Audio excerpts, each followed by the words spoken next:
Hi, my name is Jordan Leitner, and this is my capstone project for 2019. It is on the analysis of adoption trends in the United States, specifically the southern region.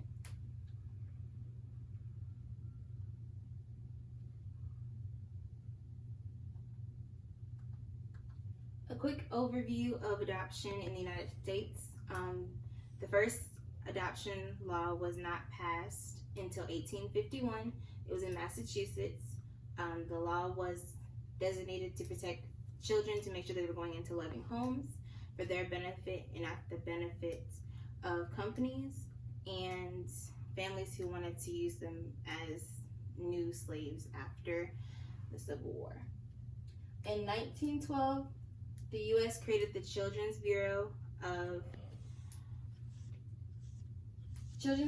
the Department of Labor to investigate and to make sure children aren't being maltreated, and any matter pertaining to the welfare of children in the United States.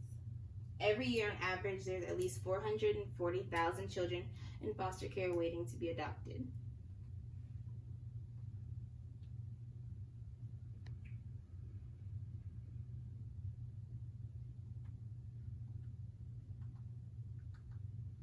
Based on my research this semester, I determined that adoption is more prevalent in the South due to historical trends, socioeconomic trends, and social climates. The reason for adoption trends being different in the South as compared to the North is due to the Civil War, the American Revolution, the Reconstruction, and the New South. Also, there has been changes in nuclear families and the culture in society in the South.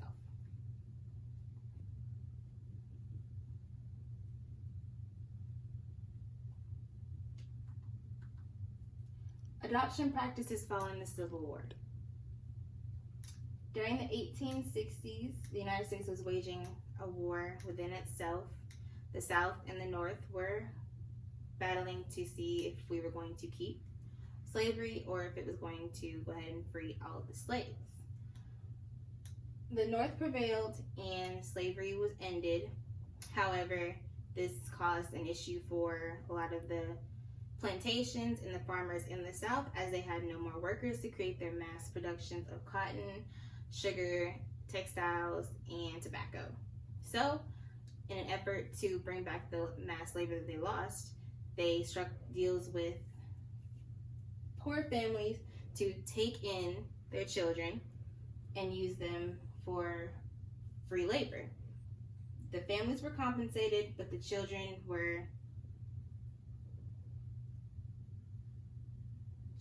not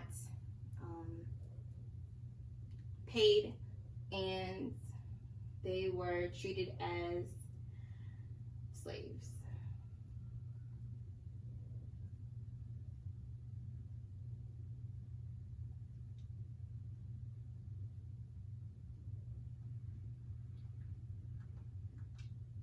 Adoption and Civil War and the practices today. Following the Civil War, there was little change in adoption practices that allowed for children under the age of 16 to be protected when it came to working. There are still these labor farms going on today, and they are more prevalent in the South. They are legal with parental consent, and although there is little regulation, there are children.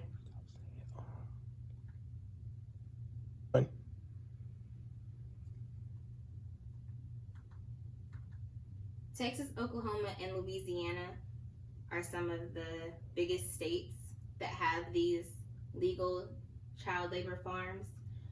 There's an estimated 6,500 children employed, with quotation marks, in these farms, as estimated by a study done by NEF and the CDC in 2015.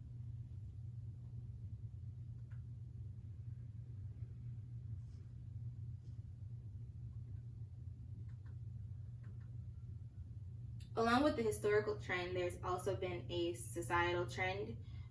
There is a larger amount of women who are experiencing infertility in the United States.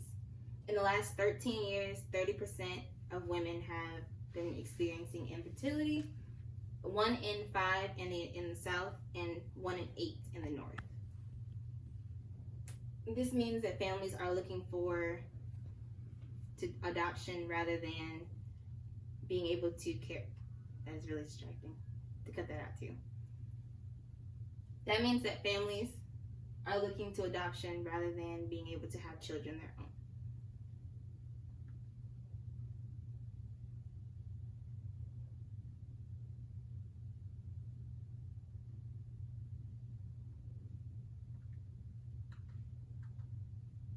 Economics and adoption in the South. Adoption is extremely costly, and prices for private and state adoptions can range from $20,000 to $40,000. In the South, the average median household takes in about $52,000 a year, and the average northern household takes in about $60,000 a year. Now, even though this doesn't seem like a large gap, there are a lot more reasons why Southern families may be able to afford this. Southern families usually have much more flexible income when it comes to being able to afford things. This is a study by the U.S. Census Bureau. Southern families tend to own land and other large assets that allow for them to have a bigger income. So they have more expendable money used for adoption.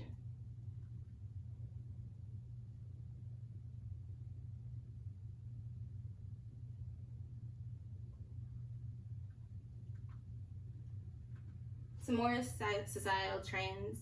The South has experienced a lot more divorce. Divorce accounts for 40 to 50% of the reasons why children are more likely to be adopted in the South. States like Alabama, Georgia, New Mexico, and Oklahoma have some of the highest divorce rates in the country. And this leads to some of the highest numbers of remarried people and adoptions done by step parents.